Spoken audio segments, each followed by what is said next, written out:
popular legend would have it, was the curse of the Dudley named strong enough to cross the Atlantic Ocean.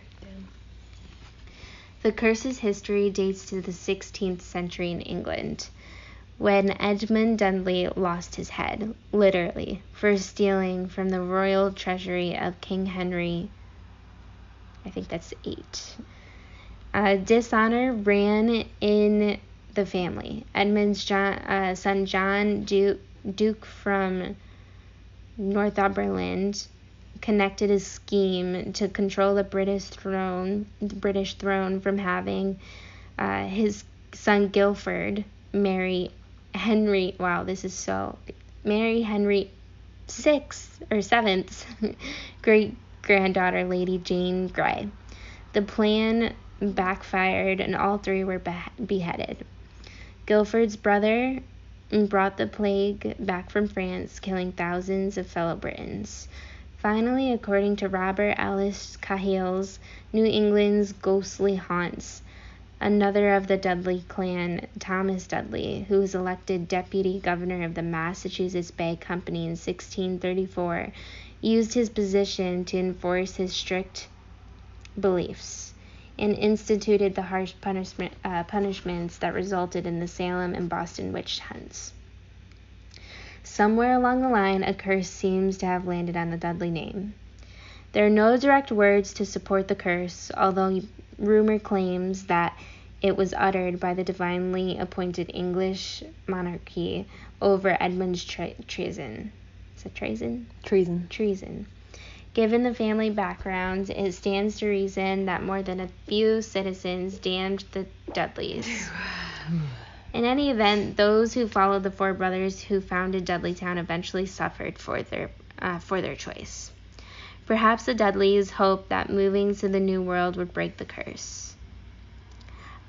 I think that's Abijah, Barzillai, and Abiel, and Gideon Dudley took up residence on the undeveloped land in Cornwall in 1747. Connecticut is really old. Other colonists followed the brothers into the woods, and through hard work and community effort, the town began to prosper.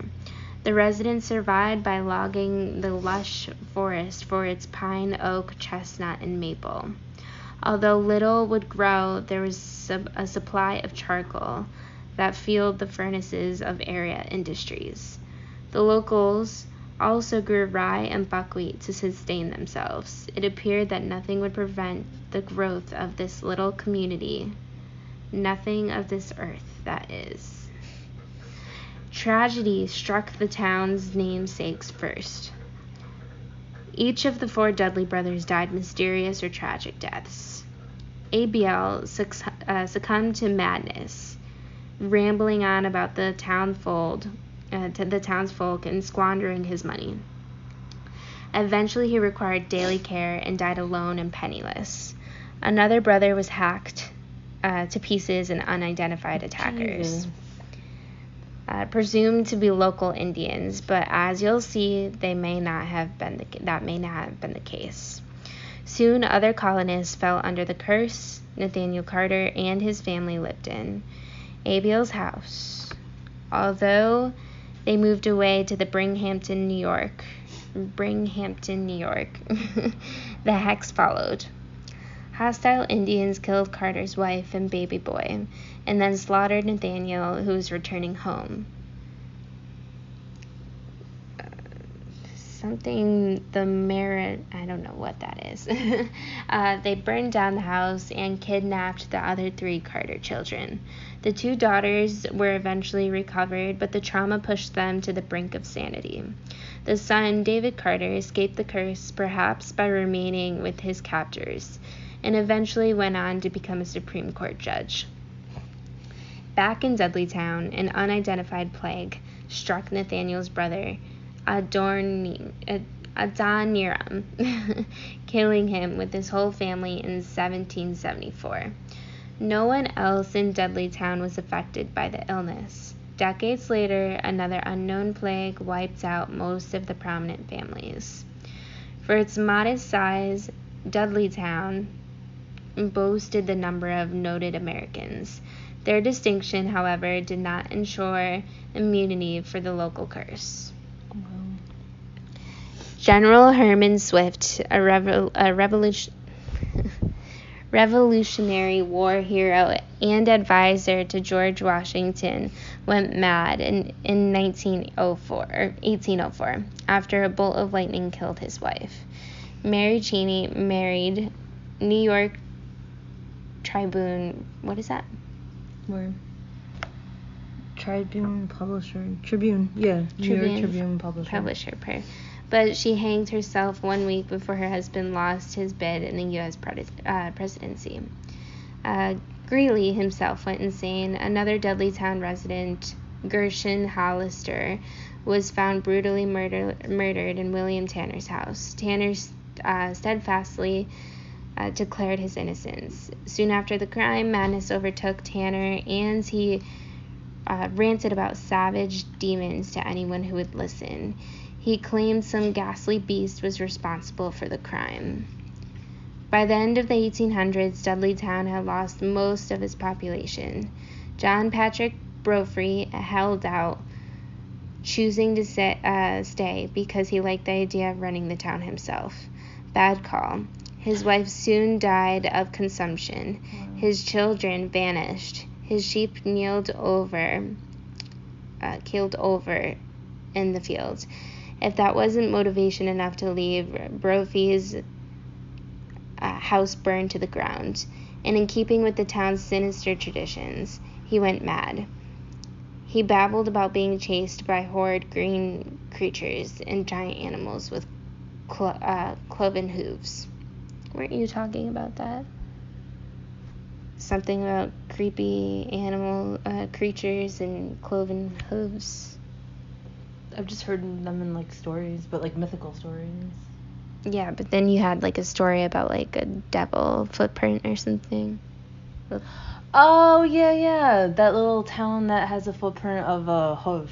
Yeah. Yeah. Yeah, so it sounds like the same thing. Oh, damn. Dudleytown remains virtually abandoned until the 1920s when some wayward settlers arrived. Dr. William Clark, a cancer specialist from New York, came to Cornwall. Did I say Cornwall? It's actually Cornwall. Cornwall, with his wife to escape the heat of the city. The couple was entranced by the peace of the forest and immediately made plans to buy property and build a summer home. After constructing a home made of hemlock from the surrounding woods, the doctor and his wife settled into a restful summer routine of fishing, hunting, and entertaining. Dr. Clark formed the Dark Entry Forest Association in 1924 to create a nature preserve so that the land would remain forever wild. Unfortunately, the Clarks' love of Dudleytown did not seem to charm the evil that reigned. One summer day in the mid-1920s, Dr. Clark was called back to the city for an emergency. He left his wife for less than 2 days, but upon his return he discovered her in a state of insanity, hopelessly lost in a world of ghosts and demons. Local legend says the poor woman ran from her home screaming that something from the forest attacked her, and that strange beast continued to pursue her. She lived out the rest of her days in an institution. Wow. That's so creepy. After the Clarks' departure, Dudleytown shut down. The forest reclaimed its land, quickly growing over the crumbling walls and roadways. Even now, no one really knows why the town has such a history of affliction. Some nearby residents feel the whole thing is bunk, the product of tourism efforts and overactive imaginations. Dr. John F. Blake, that looks like a famous last name, yeah, a founder of the Dark Entry Forest Association and resident since 1952, says there's nothing odd or paranormal about the place. Neither he nor his wife ever have seen anything strange or supernatural. genealogist of the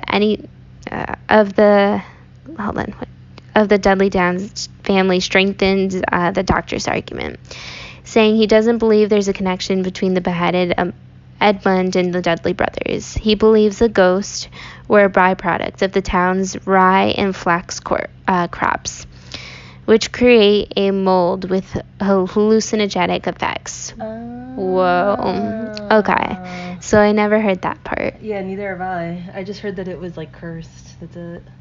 Huh. Interesting. All right, we're getting to the juicy stuff. If left to decay. Others say the truth is much simpler. The stories were the product of teenage boys who wanted to take their girlfriends for a drive up Dark Entry Road and scare them with a ghost story. It is also true that many native tribes lived in the area, including the Mohawk Nation. Some battles of the French and Indian Wars, 1755 to 63, occurred within 100 miles of the town. It may be that some of the angry energy of the land is tied to the Indians' feelings about the outcome of the war.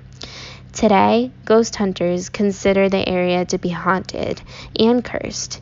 They point to tangible evidence, such as the television news crew that tried to shoot a documentary about Dudleytown, but was dogged by equipment malfunction, crew illness, and destroyed videotape. Recent reports from other visitors to the old site have a similar ring. Paranormal investigator Thomas DeGastino and his friends describe the place as having a tense, negative energy. Most groups admit that they wanted to leave the minute they arrived, but really couldn't say why. What is the explanation behind the litany of horror? Regardless of what you believe, Dudleytown counts few survivors. Perhaps the place is best left to the trees and mountains that have shaded it for the last 250 years. That's crazy. So this town hasn't had people living in it for over 250 years. That is very strange.